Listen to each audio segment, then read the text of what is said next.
ప్రాథమిక హక్కులు రాజ్యాంగంలో ఉన్న అత్యంత ముఖ్యమైనవి. పౌరులు వాళ్ళు స్వేచ్ఛ రక్షణలతో కూడిన జీవితాన్ని ముందుకు సాగించడానికి ఉపయోగపడతాయి.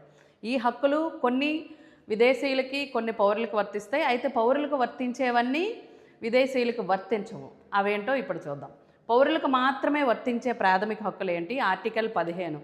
ఆర్టికల్ 15 అనేది వివక్షల నుంచి నిషేధం. కులం, మతం, ప్రాంతం, లింగం, జాతి ఇలాంటి అంశాల మీద ప్రజల పట్ల ప్రజలు కానీ ప్రజల పట్ల రాజ్యం కానీ ఎటువంటి వివక్ష చూపించరాదు. అలాగే ఆర్టికల్ 16 ఉద్యోగాలలో అందరికీ సమానమైన అవకాశాలు. ఇప్పుడు ఏవైతే మనం కులం, మతం, ప్రాంతం, లింగం, పుట్టిన ప్రదేశం చెప్పామో వీటి ఆధారంగా వివక్షలకి గురి అవ్వకూడదు, ఉద్యోగ ఆపర్చునిటీస్ని కోల్పోకూడదు. అలాగే ఆర్టికల్ 19 స్వేచ్ఛలు. మనకి 6 రకాల స్వేచ్ఛలు ఆర్టికల్ 19 ఇచ్చింది. ఇంతకుముందు కూడా మనం చెప్పుకున్నాం. ఈ స్వేచ్ఛలన్నింటినీ కూడా కేవలం భారతదేశ పౌరులకు మాత్రమే వర్తిస్తాయి. నెక్స్ట్ ఆర్టికల్ 29, 30 ఇవేంటంటే మైనారిటీలు 2 రకాలు, భాషాపరమైన మతపరమైన మైనారిటీలకు ఉన్న రక్షణలను మనం ఇక్కడ చెప్పుకుంటాం.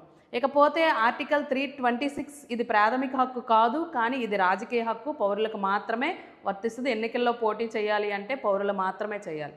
అందుకనే మనం భారతదేశ రాష్ట్రపతి అవ్వాలన్నా, ఉపరాష్ట్రపతి అవ్వాలన్నా, ప్రధాని అవ్వాలన్నా ఎవరికైనా భారతదేశ పౌరుడై ఉండాలన్న అర్హతల్లో ముందుగా మనం చెప్తాం. రెండవది విదేశీయులకు వర్తించేవి.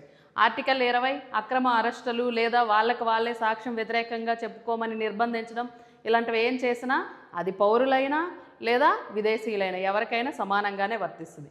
నెక్స్ట్ ఆర్టికల్ 21 జీవించే హక్కు. ఇది భారత భూభాగం మీద అడుగుపెట్టిన ప్రతి పౌరుడికి ఇది వర్తిస్తుంది. అందుకే ఈవెన్ వ్యాలిడ్ వీసా లేకపోయినా కానీ ఇది వర్తిస్తుంది. నెక్స్ట్ 21A అంటే విద్యా హక్కు. 6 నుంచి 14 సంవత్సరాలలోపు బాలబాలికలందరికీ కూడా ఉచిత నిర్బంధ విద్య అందించడం ఆర్టికల్ 21 ఉద్దేశం. మన దేశంలో జీవించే ప్రతి ఒక్కరికి ఇది వర్తిస్తుంది. నెక్స్ట్ ఆర్టికల్ 22 ఇది నిర్బంధాల నుంచి రక్షణ కల్పిస్తుంది. ఏ వ్యక్తినైనా అరెస్ట్ చేస్తే 24 గంటల్లో మెజిస్ట్రేట్ ముందు అటెండ్ చేయమని చెప్పే ప్రధానమైన ఆర్టికల్ 22. నెక్స్ట్ 23 అక్రమ రవాణా లేదా వెట్టి చాకిరీ ఇలాంటివన్నింటినీ కూడా నిరోధించేది. ఇకపోతే 24 బాల కార్మిక వ్యవస్థను నిరోధించేది.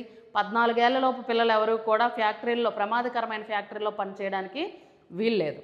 ఇకపోతే 25 నుంచి 28 ఈ ఆర్టికల్స్ అన్నీ కూడా మత స్వేచ్ఛకు సంబంధించినవి. ఎవరికి నచ్చిన మతం వాళ్ళు నమ్మొచ్చు, ఏ మతానికి నచ్చినట్టు వాళ్ళు రిలీజియస్ ఇన్స్టిట్యూషన్స్ని పెట్టుకోవచ్చు.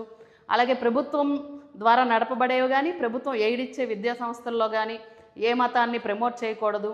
రాజ్యం ఎప్పుడూ కూడా మతం పేరున ట్యాక్స్లు వసూలు చేయకూడదు.